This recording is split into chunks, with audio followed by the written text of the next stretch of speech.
পুরো ছোট ছোট দিব আমি আমাদের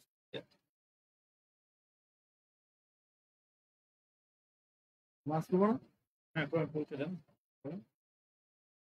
শুরু হয়ে গেছে। শুরু হয়ে গেছে।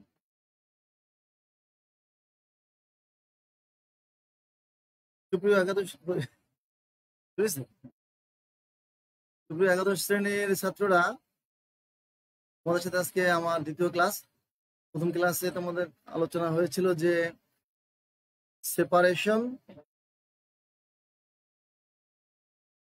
মানে পৃথকীকরণ, ইংরেজি বলে সেপারেশন, আর একটা হচ্ছে পিউরিফিকেশন বা বিশুদ্ধিকরণ। আসলে দুইটা মিনিং অলমোস্ট সেম। দুইটা জিনিস যদি মিশ্রিত থাকে সেখান থেকে একটা থেকে আরেকটা আলাদা করার নামই সেপারেশন, আবার একটা থেকে আরেকটাকে আলাদা করার নামই হচ্ছে পিউরিফিকেশন। তো থাকবো না, সামনে যাবো তো এই পেজে না।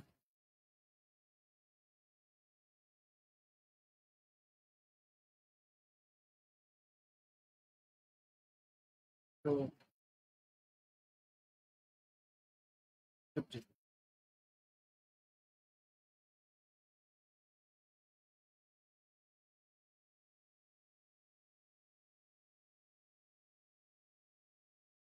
এখানে কোথায়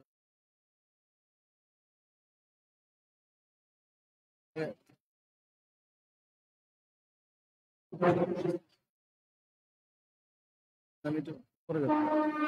এই এখানে কোথায়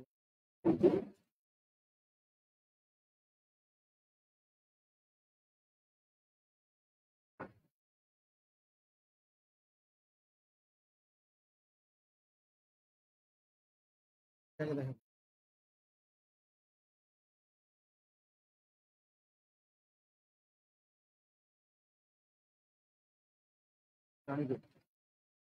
আচ্ছা, এখানে তোমরা দেখতে পাচ্ছ, দেখো যে কেলাসন আমি গত ক্লাসে পড়িয়েছি। তো কেলাসনের আমি ছবি এত সুন্দর দেখাতে পারি নাই, আজকে এখানে বই থেকে ডাইরেক্ট তোমাদের ছবি দেখাচ্ছি। যে এখানে দেখতে পাচ্ছ যে একটা পাত্রের ভিতরে সোডিয়াম ক্লোরাইডের জলীয় দ্রবণ, এটাকে হিট করা হচ্ছে। হিট করলে পরে আস্তে আস্তে গাঢ় হবে। গাঢ় হলে পরে তার আগের যে পদ্ধতিগুলি সেগুলি বলা হয়েছে গত ক্লাসে। গাঢ় হলে আমরা কাঁচের দণ্ড দিয়া মাঝে মাঝে পরীক্ষা করা যায়। ল্যাবরেটরিতে যখন আমরা ক্লাস করবো তখন আরো বুঝবে। কাঁচের দণ্ড একটা ভিতরে দেখতে পাচ্ছ, এই দণ্ডটা মাঝে মাঝে উঠিয়ে দেখতে হবে যে কাঁচের দণ্ডের মাথায় ঘোলাটে ভাবটা কম বা বেশি। অর্থাৎ যত বেশি ঘোলাটে হবে ততই বোঝা যাবে যে দ্রবণটা অনেকখানি সম্পৃক্ত হয়েছে। সম্পৃক্ত হলে পরে আমরা এটাকে শীতল করব, এরকম একটা বড় পানির পাত্রের ভিতরে। হ্যাঁ, এটা আস্তে ডুবিয়ে দেবো, তারপরে এখানে ক্লাস জমা হবে। ওকে, তো এখানে আরেকটা বিষয় হলো যে গত ক্লাসে তোমরা কিছু ছেলেপেলে প্রশ্ন করেছিলে, আমি দেখেছি আমার ফেসবুক ইয়েতে কমেন্টে, যে সম্পৃক্ত, অসম্পৃক্ত এবং অতিপৃক্ত দ্রবণের একটা বিশ্লেষণ তোমরা চেয়েছো। আবার কেউ কেউ বলেছে সমসত্ব, অসমসত্ব, মিশ্রণ। এগুলি আসলে আরো জুনিয়র ক্লাসের পড়া। তারপর আমি আবারও রিপিট করতেছি যে মিশ্রণ হচ্ছে দুই প্রকার, সমসত্ব মিশ্রণ, অসমসত্ব মিশ্রণ। সমসত্ব মিশ্রণের ভিতরে দুটি উপাদানকে আলাদা করা যাবে না, সবসময় সর্বত্র তাদের অনুপাত একই থাকবে, যেমন পানি এবং চিনির শরবত। কিন্তু বালু এবং লবণের যদি আমরা মিশ্রণ তৈরি করি, তাহলে মিশ্রণের ভিতরে লবণকে আলাদা, বালুকে আলাদা দেখা যাবে। এটা অসমসত্ব মিশ্রণ। আর চিনির শরবতটা হচ্ছে মিশ্রণ। এখন সত্য মিশ্রণেরই আর এক নাম হচ্ছে দ্রবণ। গত ক্লাসে আমি দেখিয়েছি যে দ্রব প্লাস দ্রাবক,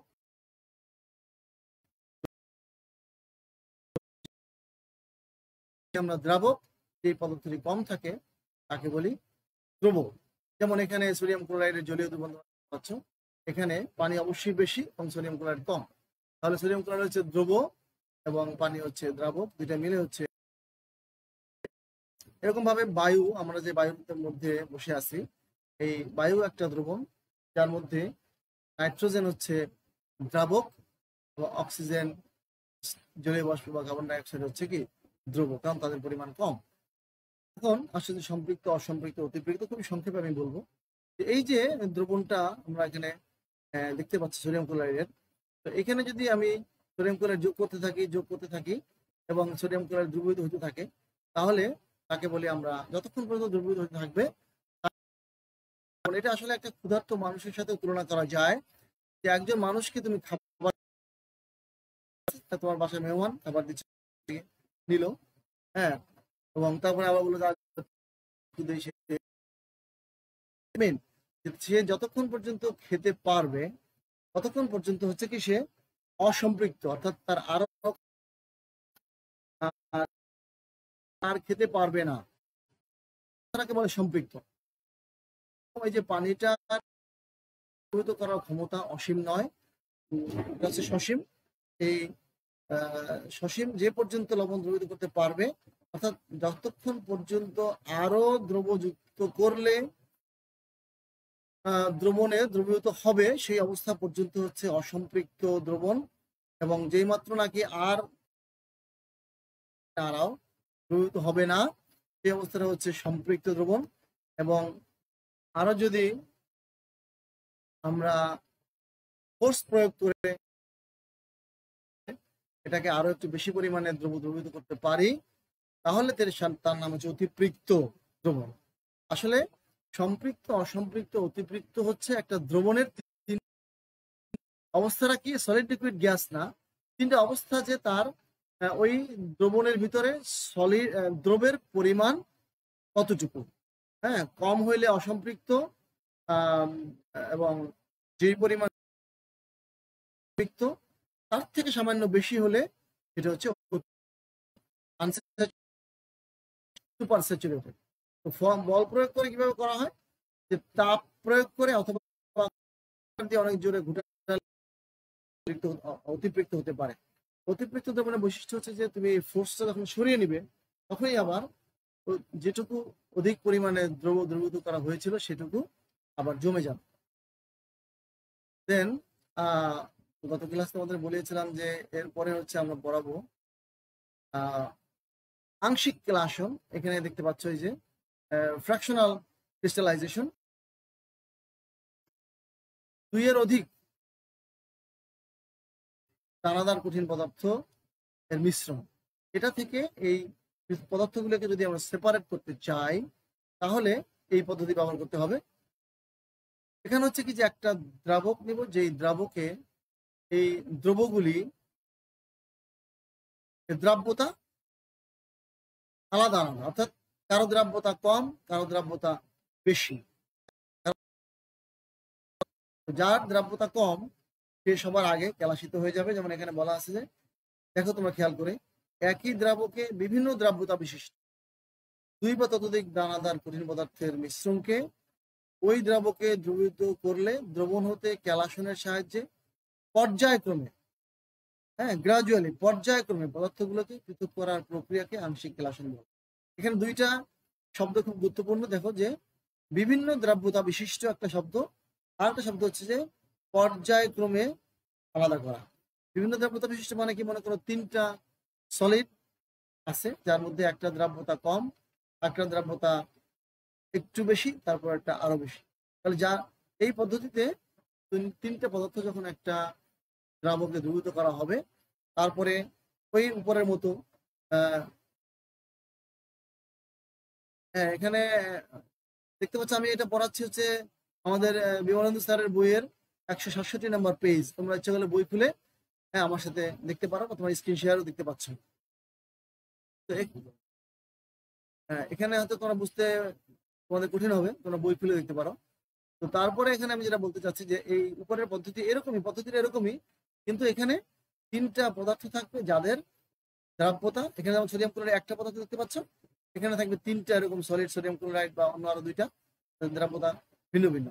তাহলে এখানে তাপ দিলে কি হবে, যখন এটা গাঢ় হবে, তখন যার দ্রাব্যতা কম সেই পদার্থটা সবার আগে কেলাসে পরিণত হবে, এবং গাঢ় করার পরে আমরা শীতল করলে দেখা যাবে যে যার দ্রাব্যতা কম, অর্থাৎ যে বেশি পরিমাণে দ্রবীভূত হতে পারে না, সেই পদার্থটা এই দ্রবণটা যদি ঘন করা হয়, তাহলে সেই পদার্থটাই আগে সলিড কেলাস হিসাবে জমে যাবে। তারপরে আমি তাকে পৃথক করব। এরপরে আবার এই দ্রবণটাকে একটু গরম করব, গরম করলে আবার শীতল করব। শীতল করলে পরে অপেক্ষাকৃত যে একটু বেশি দ্রব্যতা বেশি, সেই পদ্ধতিটি আবার এখানে কেলাসিত হবে। এরপরে যেটা দ্রব্যতা সবচেয়ে কম, এটা সবার শেষে লাস্টে কেলাসিত হবে। এইভাবে কেলাসন করার প্রক্রিয়া কি বলে? আংশিক কেলাসন। এখানে একটা ফ্লো চার্ট দেওয়া আছে, দেখো এই যে একটা ফ্লো চার্ট। এখানে দেখো যে উপযুক্ত দ্রাবকে পি কিউ বলছে, পি একটা পদার্থ, কিউ একটা আর একটা পদার্থ, দুইটা পদার্থ যাদের মধ্যে পি এর দ্রাব্যতা কম, দ্রবীভূত করে শাকন করার পরে ফিল্টার করার পরে এটাকে, এখানে শাকন না, এখানে আসলে হিট দিলে পরে সম্পৃক্ত দ্রবণ তৈরি হবে। দ্রবণ তৈরি হলে কি বলছে? পি এর দ্রাব্যতা কম, তাহলে আমি এতক্ষণ যা বললাম সেই অনুযায়ী কিন্তু পি আগে কেলাসিত হবে। দেখো এখানে বলছে যে শীতল করলে পরে পি এর কেলাস পড়বে এবং কিউ এর দ্রবণ থাকবে। দ্রবণে মানে পাত্রের ভিতরে থাকবে কি? পি এর কেলাস এবং কিউ এর দ্রবণ। এরপরে কেলাসকে পৃথক করে নিলাম, নেওয়ার পরে কিউ এর দ্রবণ থাকবে, সেই দ্রবণকে আবার গাঢ় করলাম, শীতল করলাম, শীতল করলে পরে আবার কিউ এর কেলাস পাবো। এইভাবে দুই বা ততোধিক পদার্থ যাদের একই দ্রাবকে দ্রাব্যতা ভিন্ন, তাদেরকে আংশিক কেলাসনের সাহায্যে পৃথক করা যায় বা বিশুদ্ধ করা যায়। ওকে, এখন আমরা একটা নতুন টপিক পড়বো, সেটা হচ্ছে যে এই কেলাসনেরই একটা হচ্ছে যে কেলাস পানি। তার আগে আমি গত ক্লাসে তোমাদের বলছিলাম যে কেলাসের সংজ্ঞা পড়াবো। তো কেলাসের সংজ্ঞা এখানে, এই যে এখানে দেখো কেলাসের সংজ্ঞা আছে 166 পৃষ্ঠায়। বলছে যে সকল কঠিন পদার্থের সমতল পিঠ আছে, মানে পিঠ মানে পৃষ্ঠতল, যেমন একটা বইয়ের উপরিতল বা নিচ বা সাইডের সমতল, এরকম সমতল পৃষ্ঠ আছে। এবং এই এই লাইনটা একটু তোমাদের কাছে কঠিন লাগবে, একটু বাদ দিলেও হবে। এবং যাদের সুনির্দিষ্ট জ্যামিতিক আকার, এটা আসলে আকৃতি বললে ভালো হবে, সুনির্দিষ্ট জ্যামিতিক আকৃতি আছে, এবং এই জ্যামিতিক আকৃতি তাদের প্রস্তুতির সময় স্বাভাবিকভাবে গড়ে ওঠে। আমি এতক্ষণ যে বললাম যে কেলাস তৈরি হবে, ওই কেলাস তৈরির সময় এদের সুনির্দিষ্ট জ্যামিতিক আকৃতি গড়ে উঠবে। এবং এই আকৃতিটা আমরা ঘষে মেজে দিব না। হ্যাঁ, যেমন সোডিয়াম ক্লোরাইড এর কেলাস এর আকৃতি হচ্ছে কিউবিক। তো তোমরা লুডো খেলেছো, লুডো খেলতে গিয়ে একটা যে ছক্কা 5 1 2 যে এটা করে, এটার নাম হচ্ছে কি? কিউব বা ঘনক। এই ঘনকের বৈশিষ্ট্য কি? সব দিকে তার ইয়েটা সমান, উপর নিচ ডান বাম, হ্যাঁ, সামন পিছন, সব দিকে তার তলের ইয়েটা সমান, এবং সবগুলি কোণ হচ্ছে কি? সমকোণ। এখানে বলছে পিঠগুলি কোনো কোণের সরলরেখায় মিলিত হবে। এটা পড়তে হবে তোমাদের, পরে বুঝতে হবে যে কোনো কঠিন পদার্থের সমতল পিঠ আছে, পিঠগুলি নির্দিষ্ট কোণের সরলরেখায় মিলিত হয়, এবং যাদের সুনির্দিষ্ট জ্যামিতিক আকৃতি আছে এবং এই আকৃতি তাদের প্রস্তুতির সময় স্বাভাবিকভাবে গড়ে ওঠে, তাদের কেলাস বলে। এখানে যে উদাহরণ আছে, এই উদাহরণগুলো না দিয়ে তোমরা যদি সরাসরি, যেমন এখানে দুইটা উদাহরণ দেওয়া আছে, তুতে এবং ফিটকরি, কিন্তু এর আকৃতির কথা বলা নাই। সেই জন্য আমি তোমাদেরকে বলতেছি, তোমরা উদাহরণ দিবে সোডিয়াম ক্লোরাইড, যার আকৃতি হচ্ছে কি? ঘনক আকৃতির বা কিউবিক শেপ। ওকে, এখন আমি তোমাদেরকে বলবো যে এই কেলাসের সাথে সম্পৃক্ত 2-3টা টার্ম করতে হবে। সেটা হচ্ছে, একটা হচ্ছে কেলাস পানি বা ওয়াটার অফ ক্রিস্টালাইজেশন। এটা হচ্ছে কি? এখানে দেখো এই যে আমি কার্সারটা নাড়াচ্ছি, তুতে বা কপার সালফেটের একটা কেলাস, কপার সালফেটের একটা ক্লাসের সংকেত হচ্ছে এরকম, কিউপ্রিক সালফেট ডট 5 অণু পানি। তো এই 5 অণু পানি যদি না থাকে, তাহলে কিন্তু কপার সালফেটের কেলাস হবে না, এটা তখন একটা পাউডার হয়ে যাবে, কোনো দানাদার সলিড হবে না। তার মানে কি? এই কপার সালফেটের কেলাস হওয়ার জন্য এই 5 অণু পানির উপস্থিতি অপরিহার্য, এবং এই 5 অণু পানির নামই হচ্ছে কেলাস পানি। এখন সংজ্ঞাটা দেখো কি লিখছে, নির্দিষ্ট সংখ্যক পানির অণু কোনো কেলাসাকার কঠিন পদার্থের প্রতি অণুর সাথে রাসায়নিকভাবে সংযুক্ত থাকে, যা ওই পদার্থের কেলাস আকৃতির জন্য অপরিহার্য। এই যে অপরিহার্য কথাটা, এটা হচ্ছে, আমি সংক্ষেপে করে বলতে পারো যে যে কয় অণু পানির উপস্থিতি কোনো কেলাস তৈরি করার জন্য অপরিহার্য, সেই পানির অণুর সংখ্যাকে ওই কেলাসের কেলাস পানি, বা সেই কয় অণু পানিকে ওই কেলাসের কেলাস পানি বলে। আবার দেখো এখানে আছে সাদা ভিট্রিয়ল, অর্থাৎ জিঙ্ক সালফেট। এখানে আরেকটা এক্সাম্পল আছে সবুজ ভিট্রিয়ল বা গ্রিন ভিট্রিয়ল, ফেরাস সালফেট। এর আছে 57 পানি, এর আছে 57 পানি। কেলাস পানি যুক্ত কেলাসকে আর্দ্র কেলাস বা শুধু কেলাস বলে। এখানে আমি একটু পরে আসতেছি। কেলাস পানি একটা টার্ম, আর একটা টার্ম হচ্ছে এখানে দেখো গঠন পানি। এই যে গঠন পানি, কেলাস পানি এবং গঠন পানি একসাথে পড়তে হবে। গঠন পানি হচ্ছে কি কেলাস পানিরই একটা অংশ, যেই অংশটা কেলাস থেকে তাপ দিয়ে ভ্যাপারাইজ করে দূর করার জন্য উচ্চ তাপের প্রয়োজন হয়, তার নাম হচ্ছে গঠন পানি। যেমন দেখো এখানে বলছে আর্দ্র কেলাসের কেলাস পানির যে অংশটি দূর করার জন্য উচ্চ তাপ প্রয়োগ করতে হয় তাকে গঠন পানি বলে। কপার সালফেট 5 অণু পানিকে 100 ডিগ্রি সেলসিয়াস তাপমাত্রায় উত্তপ্ত করলে 4 অণু পানি চলে যায়, চলে গিয়ে এটা 1 অণু পানি অবশিষ্ট। দেখো এখানে কালার বলছে নীল, তারপর বলছে নীলাভ। নীলাভ মিন্স যেহেতু 4 অণু পানি চলে গেছে, এই ব্লুইশ বা কাঁচা নীলের মতো, কিন্তু এক্স্যাক্টলি নীল নয় এরকম আছে। এখন এটাকে আরো হিট দিলে, অর্থাৎ 100 এখানে আর এখানে 260 ডিগ্রি, অর্থাৎ হায়ার টেম্পারেচারে এই 1 অণু পানিও চলে যাবে। তাহলে বলছে যে কেলাস পানির যে অংশটুকু দূর করার জন্য উচ্চ তাপ প্রয়োগ করতে হয়। তাহলে এখানে কপার সালফেটে দেখা যাচ্ছে যে নিম্ন তাপে 4 অণু পানি চলে গেল, আর 1 অণু পানি যাওয়ার জন্য উচ্চ তাপের প্রয়োজন হলো। তাহলে এই 1 অণু পানি হচ্ছে কি কেলাস পানি। এবং এই যে কপার সালফেটটা রয়ে গেল, সমস্ত পানি চলে যাওয়ার পর তখন তার ভৌত অবস্থা কি দেখো। ভৌত অবস্থা হচ্ছে তখন সাদা গুঁড়া বা হোয়াইট পাউডার। আর এই পানি থাকা অবস্থায় কেলাসটা হচ্ছে কেমন নীল। অর্থাৎ এখানে কেলাসের শেপ আছে, কেলাসের রং আছে, এখানে কিন্তু কেলাস নেই, পানি নেই, কেলাসও নেই। অর্থাৎ পানির উপস্থিতির অপরিহার্যতা প্রমাণ করার জন্য এটা একটা এক্সাম্পল যে এই 5 অণু হচ্ছে কেলাস পানি এবং এই 1 অণু হচ্ছে গঠন পানি, এবং পানি যখন চলে গেল তখন আর কেলাসের উপস্থিতি নাই। তো এখন আসো যে আরেকটা হলো যে কেলাসের দুটো প্রকার,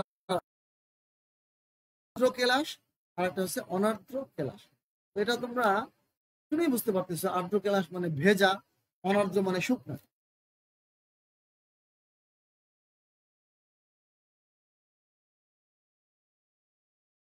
তো বলছে যে যে কেলাসের অণুতে কোনো পানির অণু সংযুক্ত থাকে না তাদেরকে অনার্দ্র কেলাস বলে। যেমন sodium chloride, potassium nitrate, ammonium sulphate. এই লবণগুলির, এগুলো কিন্তু প্রত্যেকটা একটা লবণ। হ্যাঁ, পটাশিয়াম নাইট্রেট একটা লবণ, সোডিয়াম ক্লোরাইড একটা লবণ। তোমরা যদি এই লবণটাকেই সবাই মোটামুটি চিনো, কিন্তু আমাদের রসায়নের ছাত্র হিসেবে আরো অনেক লবণকে চিনতে হবে, যে লবণ আমরা খাই না কিন্তু তারা লবণ। সোডিয়াম ক্লোরাইড খাই বলে আমরা একে বলে কি খাদ্য লবণ বা টেবল সল্ট বলি। এই লবণগুলির কেলাসে কিন্তু কোনো পানির উপস্থিতির প্রয়োজন হয়নি, এই জন্য এটাকে বলছে অনার্দ্র কেলাস।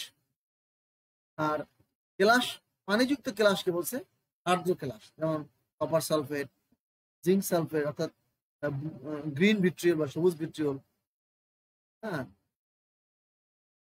সাদা ভিট্রিয়ল বা জিঙ্ক সালফেট হচ্ছে সাদা ভিট্রিয়ল, আর সবুজ ভিট্রিয়ল হচ্ছে কি ফেরাস সালফেট। আবার এরকম তুতে বা ব্লু ভিট্রিয়ল হচ্ছে কি কপার সালফেট। এদের সাথে পানির প্রয়োজন আছে, এরা হচ্ছে আর্দ্র কেলাস। আর যাদের ক্ষেত্রে পানির প্রয়োজন নাই তারা হচ্ছে অনার্দ্র কেলাস।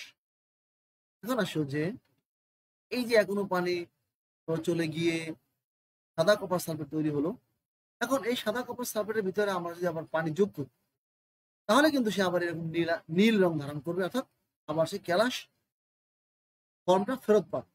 তো বলছে যে এইটার সাহায্যে একটা, এই কপার সালফেটের সাহায্যে আমরা সাদা কপার সালফেট পাউডারের সাহায্যে কোনো একটা লিকুইড দেখতে পানির মতো, এই লিকুইডটা পানি কি না, যেমন অ্যালকোহল দেখতে পানির মতো দেয়, অ্যাসিডও দেখতে পানির মতো দেখা যায়, এটা পানি কি না সেটা টেস্ট করার জন্য আমরা সাদা কপার সালফেটের ভিতরে এই সাদা ট্রান্সপারেন্ট লিকুইডটা যোগ করতে পারি। যোগ করলে যদি নীল রঙের এরকম ধারণ করে, নীল রং ধারণ করে, তাহলে আমরা বুঝবো এটা পানি। আর যদি ধারণ না করে তাহলে বুঝবো কি যেটা পানি নয়। অর্থাৎ কোনো একটা ট্রান্সপারেন্ট লিকুইড কি পানি না, এটা টেস্ট করার জন্য সাদা কপার সালফেটের পাউডার একটা বিকারক, যার চাইতে এই পরীক্ষা, বা কোনো একটা এরকম ট্রান্সপারেন্ট লিকুইডের ভিতরে পানি ভেজাল রূপে আছে, মনে করো অ্যাসিডের মধ্যে ভেজাল হিসেবে পানি আছে বা অ্যালকোহলের মধ্যে ভেজাল হিসেবে পানি আছে, সেটা যোগ করলেও যদি এটা আস্তে আস্তে ব্লু হয় এবং তুতের মতো কেলাস ধারণ করে, তাহলে বুঝতে হবে কি যে এই লিকুইডটার মধ্যে ভেজাল রূপে পানি আছে। আর যদি দেখা যায় দেওয়া মাত্র ব্লু হয়ে গেল, তাহলে বুঝতে হবে যে পুরোটাই এটা কি পানি। এটা পানির টেস্ট করার জন্য একটা পদ্ধতি। এরপরে আমরা এখন সেটা পাতন। আমি ওদিন বলেছিলাম যে পৃথকীকরণ বা বিশুদ্ধিকরণের বেশ কিছু পদ্ধতি আছে এবং সবগুলি পদ্ধতি আবার একই পদার্থের ক্ষেত্রে প্রযোজ্য নয়। যেমন কঠিন পদার্থ, কঠিন মিশ্রণ, এদের থেকে পৃথক করার জন্য আমরা যে পদ্ধতির আলোচনা করলাম, কেলাসন, আংশিক কেলাসন, এটার ব্যবহার হয় কঠিন পদার্থের মিশ্রণের ক্ষেত্রে। এখন আমি বলতেছি, আমরা পড়াবো এখন হচ্ছে এই যে পাতন, একটা নতুন টার্ম, পাতন, আংশিক পাতন, বাষ্প পাতন, ঊর্ধ্ব পাতন। তো এখানে পাতনের পরে বাকিগুলির সাথে কিন্তু দেখতে পাচ্ছ যে পাতন শব্দটি কমন। তার মানে হচ্ছে কি, আংশিক পাতন, বাষ্প পাতন, ঊর্ধ্ব পাতন, এগুলিও হচ্ছে মূল যে পাতনের যে মূলনীতি, সেই মূলনীতির উপরে ভিত্তি করে কিন্তু ভিন্ন ভিন্ন পদার্থের বৈশিষ্ট্যের ভিন্নতার কারণে আমরা আমাদের প্রয়োজন অনুযায়ী এই ভিন্ন ভিন্ন পদ্ধতি ব্যবহার করব। প্রথমে আসো পাতন। পাতন হচ্ছে কি যে এই ছবিটা হচ্ছে পাতনের বেসিক অ্যাপারেটাস। এই ছবিটার মধ্যে দেখো যে এখানে একটা পাত্র আছে, এই পাত্রটার লিকুইড, এই লিকুইডটাকে আমরা ফুটালে পরে মানে ফুটাবো বা ইভাপোরেট করবো, বাষ্পীভূত করবো। বাষ্প হলে পরে উপরে উঠে এই নল দিয়ে এর ভিতরে আসবে। এর ভিতরে আসলে পরে এখানে শীতক বা কন্ডেন্সারের ভিতরে এইখানে এসে জমবে। এরকম কোন একটা তরলকে বাষ্পে পরিণত করে আবার শীতল করে ওই তরলকে ফেরত পাওয়ার যে পদ্ধতি, তার নামই হচ্ছে পাতন। ছবিটা আমি দেখালাম, এবার সংজ্ঞা দেখাচ্ছি। এখানে দেখা যায় মূলনীতি বলছে কি যে তাপ প্রয়োগে তরলকে বাষ্প এবং বাষ্পকে ঘনীভূত করলে তরলে রূপান্তর করা হয়, তাকে পাতন বলে। সাধারণ পাতন প্রক্রিয়ার সাহায্যে ভেজাল মিশ্রিত তরলকে বিশুদ্ধ অবস্থায় পৃথক করা যায়। পাতন, আংশিক পাতন, বাষ্প পাতন, ঊর্ধ্ব পাতনের সাহায্যে আমরা কি করবো? তরল মিশ্রণকে একটা থেকে আর একটাকে পৃথক করবো। মিসিবল, আবার একটা শব্দ আছে, মিসিবল মানে কি, দুইটা তরল পরস্পরের সাথে মিশে যাবে। এটা যেমন তেল বা পানির মতো নয়। পানি এবং তেল যেমন মিশে না, আলাদা অবস্থা থাকে, তাদের ক্ষেত্রে নয়, কিন্তু তারা হচ্ছে ইমমিসিবল, আর এটা হচ্ছে মিসিবল লিকুইডস। একাধিক তরল যারা একে অন্যের সাথে মিশে যায়, যেমন অ্যালকোহল পানি, অ্যাসিডন পানি, এরকম তারা মিশলে পরে তাদেরকে আলাদা হিসেবে দেখা যায় না। এইরকম ধরনের তরলকে এই পদ্ধতিতে আলাদা করা যাবে। এখন একটা টার্ম আমাদের শিখতে হবে। এখানে দেখো, উদায়ী তরল। এই যে উদায়ী তরল বা ভোলাটাইল লিকুইড, এই উদায়ী তরল হচ্ছে কি, উদায়ী তরলের একটা সংজ্ঞা পড়তে হবে যে সকল তরল পদার্থ স্ফুটনাঙ্কের মধ্যে বিয়োজিত না হয়ে বাষ্পীভূত হয় এবং তার বাষ্পকে শীতল করার পর পুনরায় একই তরল পাওয়া যায়, তাকে উদ্বায়ী তরল বলে। উদ্বায়ী তরলের ইংরেজি হচ্ছে কি, ভোলাটাইল লিকুইডস। এখন এই সংজ্ঞাটার মধ্যে দেখো একটা বিশেষ জায়গায় এখানে খেয়াল করতে হবে। বলছে যে স্ফুটনাঙ্কের মধ্যে বিয়োজিত না হয়, এই কথার অর্থ কি? যেমন পানিকে আমরা যদি স্ফুটন করি, বয়েল করি, তাহলে 100°C তাপমাত্রায় বাষ্প হয়। আমরা দেখি যে ঢাকনা থাকে, ঢাকনার ভিতরে আবার পানিটা ঘেমে জমে যায়। তো পানিটা কিন্তু 100°C তাপমাত্রা ভেঙে যায়নি। ভেঙে পানির কম্পোনেন্ট কি, হাইড্রোজেন এবং অক্সিজেন। যদি এই টেম্পারেচারে পানি হাইড্রোজেন এবং অক্সিজেনে ভেঙে যেত, তাহলে কিন্তু তাকে আমরা শীতল করলে আর পানি ফেরত পেতাম না। এই কথাটা এখানে উল্লেখযোগ্য যে তার মানে কি, দেয়ার আর সাম লিকুইডস যাদের বয়লিং পয়েন্টে পৌঁছাতেই লিকুইডটা ভেঙে অন্য পদার্থে পরিণত হয়ে যাবে, তাদের ক্ষেত্রে কিন্তু এই ধরনের পাতন প্রযোজ্য নয়। তো এই কথাটা খেয়াল করতে হবে যে স্ফুটনাঙ্কের মধ্যে বিয়োজিত না হয়ে বাষ্পীভূত হয় এবং তার বাষ্পকে শীতল করলে পুনরায় সেই তরলকে ফেরত পাওয়া যায়, তার নাম উদায়ী তরল। এবং এই ধরনের পদ্ধতিকে বলে পাতন।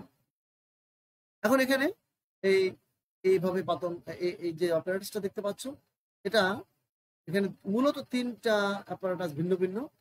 একটা হচ্ছে এই যে পাত্রটা, আর একটা হচ্ছে এই যে শীতক বলে, এটাকে শীতক, লিবিক শীতক বা কন্ডেন্সার। অর্থাৎ এটার মধ্যে ঢুকলে পরে বাষ্পটা শীতল হবে। এখানে দুই দিকে পাইপ আছে, পানির পাইপ দিয়ে একদিক দিয়ে পানি ঢুকবে আর একদিক দিয়ে পানি বের হবে। তা আমরা ল্যাবরেটরিতে যখন করি তখন এই নর্মাল টেম্পারেচারের পানিটাই এই শীতকের চতুর্দিকে ঘুরতে থাকবে। জ্যাকেটের মতো একটা পরা থাকবে চতুর্দিকে কাচের, অর্থাৎ ভিতরে একটা কাচের নল, এই নলটা দেখতে পাচ্ছ, আর বাহিরে আবার কাচের একটা আবরণ, যার ভিতর দিয়ে পানি রোটেট করবে, সার্কুলেট করবে, শীতল পানি ঢুকবে এবং ওই বাষ্প থেকে বাহির থেকে বাষ্পের টেম্পারেচারটা নিয়ে সে একটু গরম পানি হিসেবে বের হয়ে যাবে এবং এই বাষ্পটা এখান থেকে এসে এসে এসে এইখানে ফোটায় ফোটায় ফোটায় ফোটায় এই পাত্রে জমবে। এখন আসলে যে আমরা পাতনের দুটো সত্য, উল্লেখযোগ্য সত্য বলছে কি যে এইখানে দেখুন ক এবং খ বলছে কি যে কাঙ্ক্ষিত তরল পদার্থ তার স্ফুটনাঙ্কে বিযোজিত হতে পারবে না, অর্থাৎ স্ফুটনাঙ্কের আগে সে ভেঙে যেতে পারবে। স্ফুটনাঙ্কের পরেও পানিতে যেমন অনেকগুলি লিকুইড একসাথে ছিল, বাষ্পে আলাদা আলাদা থাকবে কিন্তু ভাঙতে পারবে না। নাম্বার 2 হচ্ছে যে দুইটা তরল যাদের মিশ্রিত অবস্থায় থাকবে, সেই তরল দুটির মধ্যে স্ফুটনাঙ্কের ডিফারেন্স, বয়লিং পয়েন্টের ডিফারেন্স হইতে হবে 40 ডিগ্রি বা তার অধিক। কোনো কোনো বইয়ে বলছে যে 25 ডিগ্রি বা তার কম হলে তাদেরকে এই পদ্ধতিতে আলাদা করা যায় না, কঠিন। তখন নতুন একটা পদ্ধতি আমাদের অ্যাডাপ্ট করতে হয়। সেই পদ্ধতির নাম হচ্ছে আংশিক পাতন, আমরা সেখানে পরে আসবো। এখানে আসো শর্ত দুইটা কি, যে স্ফুটনাঙ্কের মধ্যে ওই তরল পদার্থ, যে তরলকে আমরা আলাদা করব, এই তরল পদার্থ স্ফুটনাঙ্কের মধ্যে বিযোজিত হতে পারবে না। নাম্বার 2, দুইটা লিকুইডের মধ্যে বয়লিং পয়েন্টের তফাৎ হবে কি 40 ডিগ্রি বা তার অধিক। বয়লিং পয়েন্টের সংজ্ঞা আমি একটু পরে বলবো, ভালো করে তোমরা কিছুটা জানো। তোমরা বলবা যে যে তাপমাত্রায় কোনো তরল পদার্থ ফুটতে থাকে তার নামই হচ্ছে বয়লিং পয়েন্ট। তা অবশ্যই এইটা হচ্ছে একদম কমন একটা সংজ্ঞা, এটা সায়েন্সের বা বিজ্ঞানের ছাত্রের সংজ্ঞা নয়। এটা সাধারণ মানুষে বলবে যে যে তাপমাত্রায় কোনো পদার্থ ফুটতে থাকে আর সেটা হচ্ছে বয়লিং পয়েন্ট। যেমন পানি আমরা দেখি 100 ডিগ্রি সেলসিয়াস তাপমাত্রা ফুটে। তো এটা আমাদের বিজ্ঞানের ভাষায়, ফিজিক্স এবং কেমিস্ট্রির ভাষায় এই বয়লিং পয়েন্টের আরো স্মার্ট সংজ্ঞা আছে, সেটা আমি একটু পরে দেবো। এখন এখানে আমরা দেখাই যে এটা কিভাবে এটা হলো। এখানে এইভাবে আলাদা করা যাবে। এখান থেকে বাষ্প উপরে উঠবে। এখানে একটা বলা হয় নাই, একটা থার্মোমিটার থাকবে এখানে। থার্মোমিটারটা এখানে কর্কের সাহায্যে লাগিয়ে দেওয়া হবে। এই থার্মোমিটারে এখানে আমরা টেম্পারেচার দেখবো যে কত ডিগ্রি সেলসিয়াস টেম্পারেচার। যেমন অ্যাসিটন যদি হয়, অ্যাসিটন এবং পানির মিশ্রণ যদি হয়, তাহলে 56 ডিগ্রি সেলসিয়াস তাপমাত্রায় অ্যাসিটন বাষ্প হবে এবং যতক্ষণ পর্যন্ত অ্যাসিটন বাষ্পীভূত হওয়া শেষ না হবে তখন পর্যন্ত দেখা যাবে যে এই 56 ডিগ্রি সেলসিয়াস তাপমাত্রা পানিটা টেম্পারেচারটা আর বাড়ছে না। তো এরকম ভাবে অ্যাসিটন উপরে উঠবে আর পানি, মনে করো পানির বয়লিং পয়েন্ট কত 100 ডিগ্রি সেলসিয়াস, তাহলে 56 ডিগ্রিতে পানি কিন্তু উপরে উঠবে না, অল্প কিছু উপর থেকে উঠলেও সেটা এই কিছু দূর গিয়ে আবার তরলায় ফেরত আসবে। তাহলে এই যে পার্শ্ব নল আছে, এই পার্শ্ব নলের মুখোমুখি এখানে যে পৌঁছাবে কি অ্যাসিটনের বাষ্প।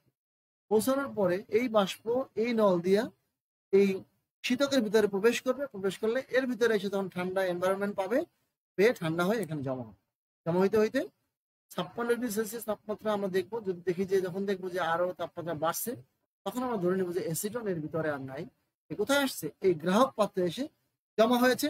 তাহলে কি হলো, এখন এই পাত্র আমি যদি সরিয়ে নেই তাহলে এই পাত্রের মধ্যে আছে অ্যাসিটন এবং এখানে আছে পানি। এই পদ্ধতিতে আমরা, এই পাতন পদ্ধতিতে, এটাকে বলে সিম্পল পাতন বা সাধারণ পাতন।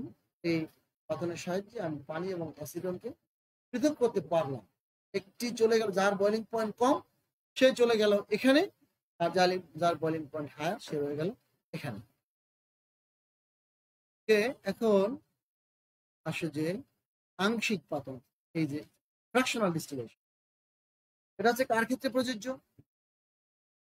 বলছে যে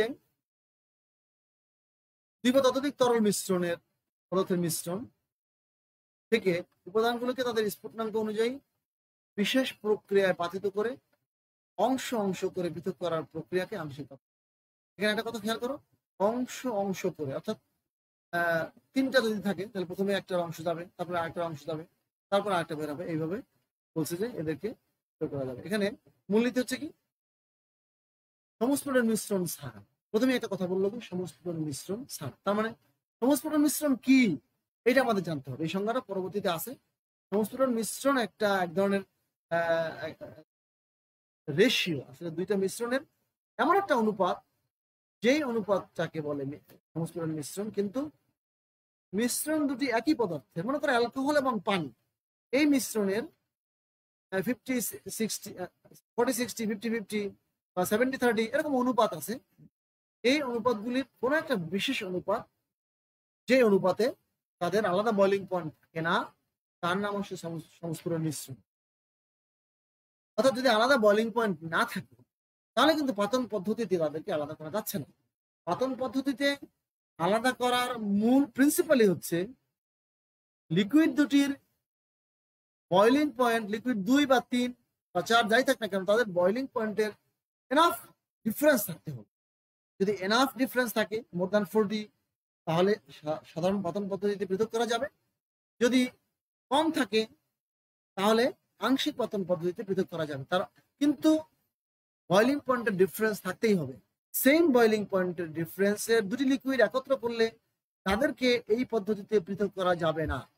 পাতন প্রক্রিয়ায় বা আংশিক পাতন প্রক্রিয়ায় যে সমস্ত লিকুইডের বয়লিং পয়েন্ট সেম, তাদের মিশ্রণটাকে তাদের সেপারেট করা যাবে না। কারণ ওই বয়লিং পয়েন্টে দুটাই যদি বাষ্পীভূত হয় এবং দুটাই এই কন্ডেন্সারে ঢুকে এবং দুটাই আবার শীতল হয়, তাহলে এটা কোনো মিনিং থাকতে পারে না। যেমন এটার ভিতরে যদি এই যে ছবিটা দেখতে পাচ্ছি, এটা হচ্ছে আংশিক কলামের আংশিক পাতনের ছবি। এখানে যদি এমন দুটো লিকুইড থাকে যাদের বয়লিং পয়েন্ট সেম, কিন্তু একসাথে এখানে উঠবে, একসাথে এটার ভিতরে ঢুকবে, একসাথে ঠান্ডা হয়ে এখানে জমবে, তাহলে আমার কি লাভ হলো? এখানেও একসাথে আছে, এখানেও একসাথে আছে, পৃথক করা গেল না। তার মানে কি, মূল কথা হচ্ছে যে বয়লিং পয়েন্টের একটা উল্লেখযোগ্য পার্থক্য থাকতে হবে। তো এখন এই ছবিটা দেখো, পাতন এবং আংশিক পাতনের মধ্যে মূল তফাৎ হচ্ছে পাতনের ভিতরে এই কলামটা নাই, এটাকে বলে অংশ কলাম বা ফ্র্যাকশনেটিং কলাম। হ্যাঁ, এই কলামটা নাই, আর আংশিক পাতনে এই কলামটা আছে। পাতনের ছবিটা আমরা আবার দেখাই। পাতনে ছিল শুধু এই পাত্রটার সাথে থার্মোমিটার, আর পাশে একটা শীতক। আংশিক পাতনে দেখো, আংশিক পাতনে আছে এখানে পাত্র, পাত্রের উপরে একটা অংশ কলাম, তার সাথে আছে কন্ডেন্সার, তার উপরে আছে থার্মোমিটার। তাই এই দুইটা পাতনের মধ্যে, মূল পাতন এবং আংশিক পাতনের মধ্যে ডিফারেন্স হচ্ছে একটা এখানে মাঝখানে একটা অংশ কলাম থাকবে। এর উদ্দেশ্য হচ্ছে যে যখন আমরা এটার ভিতরে বয়েল করব, দুইটা লিকুইড নিব, তাদের বয়েলিং পয়েন্টের ডিফারেন্স অনেক বেশি নয়, কম, তাদেরকে বয়েল করলে পরে বা হিট দিলে পরে এই উপরিতল থেকে বাষ্প এই অংশ কলামের ভিতরে ঢুকবে। যার বয়েলিং পয়েন্ট বেশি সে বেশি ঢুকবে, যার বয়েলিং পয়েন্ট কম সে বেশি ঢুকবে, যার বয়েলিং পয়েন্ট হায়ার সে অল্প পরিমাণে ঢুকবে। এবং ঢোকার পরে দুটোই উপরে যেতে থাকবে। যেতে থাকলে দেখো এখানে যত উপরে উঠবে ততই কিন্তু টেম্পারেচার কমবে।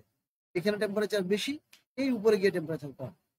তাহলে উপরে উঠতে উঠতেই হায়ার বয়েলিং পয়েন্টের যে বাষ্পটা, সেটা আগে তরল হয়ে নিচে পড়ে যাবে, আর যেইটার বয়েলিং পয়েন্ট কম সেই বাষ্পটা আবারও উপরে উঠতে থাকবে। হ্যাঁ, এই বাষ্পগুলি, এখানে বাষ্পগুলি উপরে যেতে থাকবে, শীতল হতে হতে উপর থেকে বাষ্পগুলি লিকুইড হয়ে আবার নিচের দিকে আসতে থাকবে। এখানে একটা সাম্যাবস্থা সৃষ্টি হবে, অর্থাৎ বাষ্প উপরে যাবে, আবার উপর থেকে বাষ্প কন্ডেন্স হয়ে নিচের দিকে আসতে থাকবে। এই প্রক্রিয়া, এই কম্পিটিশনের মধ্যে চলতে চলতে লোয়ার বয়েলিং পয়েন্ট, যার কম বয়েলিং পয়েন্ট যে লিকুইডের, সেই লিকুইডের বাষ্পটা ক্রমান্বয়ে উপরে যেতে থাকবে, যে এক পর্যায়ে এই পার্শ্ব নলের মুখের এখানে যাবে, গেলে পরে এখান থেকে এই নলের ভিতর দিয়ে এখানে আসবে। কে আসলো? তিনটা যদি লিকুইড থাকে, দুইটা লিকুইড থাকে, তার মধ্যে যার বয়েলিং পয়েন্ট সবচেয়ে কম সে সবার আগে এইখান থেকে এসে এখানে থার্মোমিটার আমরা দেখব যে ওই লোয়ার বয়েলিং পয়েন্টের টেম্পারেচারটা দেখাচ্ছে, যতক্ষণ দেখাবে ততক্ষণ মধ্যে এটা আসতে থাকবে। যখন আমরা দেখবো যে টেম্পারেচার বাড়ছে, তখন আমরা এই পাত্রটাকে এখান থেকে সরিয়ে ফেলে নতুন একটা পাত্র দিব। তার মানে এই পাত্রের মধ্যে তখন কি আছে? এই পাত্রের মধ্যে তখন আছে 3টা তরলের মধ্যে যার বয়লিং পয়েন্ট লোয়ার। এখানে দেখো উদাহরণ আছে যে মনে করি এখানে একটা ফ্লো চার্ট আছে, সেই ফ্লো চার্টটা আগে দেখে নিই। এখানে ফ্লো চার্ট নাই। এখানে বলছে যে দুটা তরল এ এবং বি, মনে করি এ বি দুটি তরল আছে। এ তরলের স্ফুটনাঙ্ক 85, বি তরলের স্ফুটনাঙ্ক কত 100। তার মানে ডিফারেন্স কত 15 ডিগ্রি। আমরা বলছিলাম যে 40 ডিগ্রির নিচে হলে বা কোনো কোনো বই আছে 25 ডিগ্রির নিচে হলে তাদের জন্য এই আংশিক পাতন পদ্ধতি সুইটেবল। তো এখানে দেখা যায় দুইটা তরলের ডিফারেন্স বলছে যে একটা 85 ডিগ্রি সেলসিয়াস আর একটা 100 ডিগ্রি সেলসিয়াস। ডিফারেন্স কত 15 ডিগ্রি সেলসিয়াস। এই দুইটি তরলকে এরকম আংশিক পাতন পদ্ধতিতে ব্যবহার করা যায়। এবং বলছে যে মিশ্রণটিকে এটি ফ্লাস্কে নিয়ে ছোট ছোট বাল্ব বিশিষ্ট অংশ কলামে উত্তপ্ত করলে মিশ্রণটি ফুটতে শুরু করলো। এ বি বাষ্প উভয়ই আংশিক পাতন কলামে প্রবেশ করবে এবং এই কলামের অভ্যন্তরে বাষ্প শীতল হয়ে ঘনীভূত হবে এবং ফোটায় ফোটায় পুনরায় পাতন ফ্লাস্কে হতে থাকে। এই ঊর্ধ্বমুখী উত্তপ্ত ঘনীভূত তরলের মুখোমুখি হয়ে পুনরায় বাষ্পীভূত হবে। এরকম একটা উন্মুখী প্রক্রিয়ার মাধ্যমে আলটিমেটলি এটা তরল হবে, আবার কিছু বাষ্প এখানে গিয়ে তরল হবে। এভাবে সেপারেট করা যায়। এখন আসো সংস্ফুটন মিশ্রণের সংজ্ঞাটা। আমরা যে বলছিলাম যে সংস্ফুটন মিশ্রণ ছাড়া অন্যদেরকে এই প্রক্রিয়া পৃথক করা যাবে। আসতেছে না? সংস্ফুটন মিশ্রণের সংজ্ঞাটা হচ্ছে কি যে নির্দিষ্ট সংযুক্তিতে, আমি একটু আগে বলছিলাম যে একটা এই মিশ্রণটা কিন্তু অনুপাত, একই পদার্থ। এখানে যেমন বলছে কি 95.6% ইথানল, 4.4% পানি। এই মিশ্রণটা পানি এবং ইথানলের অসংখ্য মিশ্রণের সাহায্যে আমরা অসংখ্য অনুপাতে মেশাতে পারি। আমি বলতে পারি যে 5 মিলি পানি, 95 মিলি ইথানল। আমি বলতে পারি 80 মিলি ইথানল, 20 মিলি পানি। এরকম যে কোনো তোমার যা ইচ্ছা তাই তুমি বলতে পারো। এটা কি পানি এবং অ্যালকোহলের মিশ্রণ। এই মিশ্রণের অনুপাতটা যখন হবে যে 95.6% ইথানল এবং 4.4% পানি, এই মিশ্রণটা হচ্ছে একটা সংস্ফুটন মিশ্রণ এবং এদের স্ফুটনাঙ্ক হচ্ছে 78.15 ডিগ্রি সেলসিয়াস। দেখো ইথানলের বয়লিং পয়েন্ট 78.3, পানির বয়লিং পয়েন্ট 100, কিন্তু মিশ্রণের বয়লিং পয়েন্ট হচ্ছে 78.15। অর্থাৎ এই বয়লিং পয়েন্টে পানি এবং অ্যালকোহল একসাথে বয়ল করবে। তাহলে এই জন্যই বলছি যে সংস্ফুটন মিশ্রণ ছাড়া অন্যদেরকে এই পদ্ধতি আলাদা করা যায়। সংজ্ঞাটা এখান থেকে লিখে নেবে তোমরা যে নির্দিষ্ট সংযুক্তিতে একটি তরল তরল মিশ্রণ তাদের উপাদান দুটির নিজ নিজ স্ফুটনাঙ্ক থেকে ভিন্ন একটি নির্দিষ্ট স্ফুটনাঙ্কে ফুটতে থাকে। অর্থাৎ পানি তার 100 ডিগ্রিতে ফুটবে না, আর অ্যালকোহলও তার এই টেম্পারেচারে ফুটবে না, না ফুটে অন্য একটা স্ফুটনাঙ্ক অর্থাৎ এই যে 78.15 ডিগ্রিতে ফুটবে, তাকে বলবে কি সংস্ফুটন মিশ্রণ। ওকে, তাহলে আজকে এ পর্যন্তই। সবাইকে ধন্যবাদ।